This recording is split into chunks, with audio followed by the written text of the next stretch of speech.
نحمده ونصلي على رسوله الكريم اما بعد فاعوذ بالله من الشيطان الرجيم بسم الله الرحمن الرحيم رب اشرح لي صدري ويسر لي امري واحلل عقدة من لساني يفقهوا قولي۔ اگر آپ تہجد کے وقت اٹھے ہیں تو سب سے پہلے آپ کیا پڑھیں گے؟ حضرت عائشہ رضی اللہ تعالی عنہا فرماتی ہیں کہ رسول اللہ صلی اللہ علیہ وسلم جب رات کو تہجد کے لیے اٹھتے تو یہ پڑھتے 10 بار اللہ اکبر، 10 بار الحمدللہ،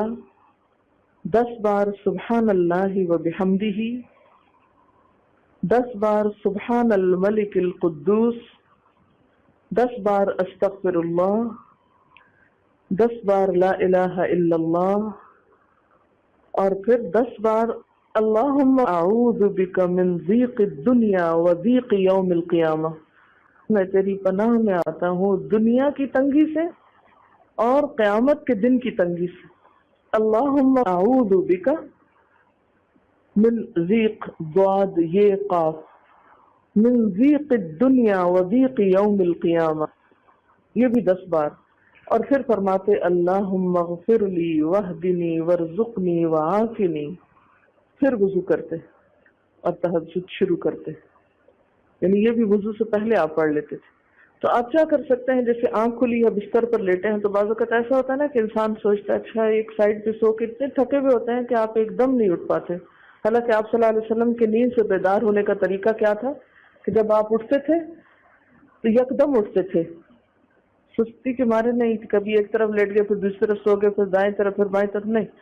جب جاگنے کا وقت ہوتا تھا تو آپ فوراً اٹھ جاتے تھے۔ لیکن بسا اوقات ایسا ہوتا ہے کہ انسان تھکا ہوا ہوتا ہے، سائڈ بدل کے دوسری طرف کو ذرا لیٹتا ہے، تو یہ لیٹے لیٹے بھی آپ اذکار پڑھ سکتے ہیں، ٹھیک ہے؟ اور یہ سب آپ کو آتے ہی ہوں گے سوائے ایک وہ ذکر کے اللہم اعوذ بک من ضیق الدنیا و ضیق یوم القیامہ، اور ترتیب آپ یاد کر لیں اپنے بیڈ سائڈ ٹیبل پہ یا بیڈ پہ یا کہیں بھی، یہ نوٹس کسی پین کے ساتھ لکھ کے لگا دیں، چپکا دیں، اور جب یاد ہو جائے تو پھر اتار دیں، جب عادت بن جائے تو ہٹا دیں وہاں سے، ٹھیک ہے نا؟ جتنے دن عادت نہیں بنتی اتنے دن اپنے